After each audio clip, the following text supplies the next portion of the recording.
Hello everyone. Understanding the importance of storyboards is going to be the intention of this quick tutorial. So you'll see here that I have done a sample storyboard and I've included not just one page but also 2 pages within the Canva platform. You'll see that I have a temporary title and subtitle, and I also show the different types of shots that I want to do as I plan my video about myself.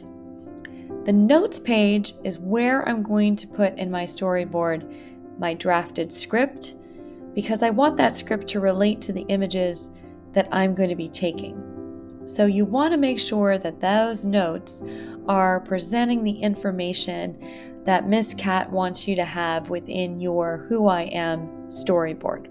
Okay, so I've kind of thought out my different shots, my different angles, and I want to make sure that I also have end credits to acknowledge any resources that I might have used or cited. And then over here, I want to make sure that this portion of my script is what I want to conclude my particular video about. And I want to emphasize this whole idea of someone who values purpose over haste. So you have a lot of options here for your storyboard. And then once you have your storyboard and you share it with your teacher, you're going to take that kind of outline and then you're going to present all of these different phases, this general idea, and you're going to keep this in mind when you're taking your videos. Now you're going to see here, these are just the start of my videos for my presentation that I'll eventually be putting into CapCut. So you'll see that I take a lot of footage, and I might have footage of walking through tunnels to kind of emphasize journey. I might have footage that I take outside because I'm going to be using a perspective, which we call an opening perspective. Now, I didn't like this one, it was too far away, but I did like this particular one because I felt that it gave the angle of the second shot that I'm going to have.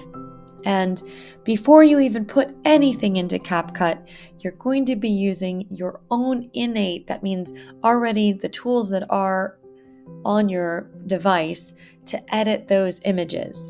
And once you have the amount of edit that you want, then you're going to be putting them into CapCut. Now you'll see, even though I'm in public, I don't want to capture that stranger because I haven't asked for her consent. So I'm going to edit my video down even further, so that way you get the perspective that I want from my storyboard, which is about panel 3. And then once I have that, I'm going to save that video, and then I'm going to probably put it in another album so I have all the different images that I want to use to put into CapCut. All right, so remember, you're taking more footage than you actually need because you're going to eventually be putting that information into CapCut, and then once you're in CapCut, organizing those according to your storyboard. So the storyboard's intention is for you to use those details as your outline for the videos and the footage that you take, and then the videos and footage you take, you're then going to curate or go through them, edit them within the innate apps before you take them into CapCut to go into the final edits. All right? So best of luck to you. I'll see you in class.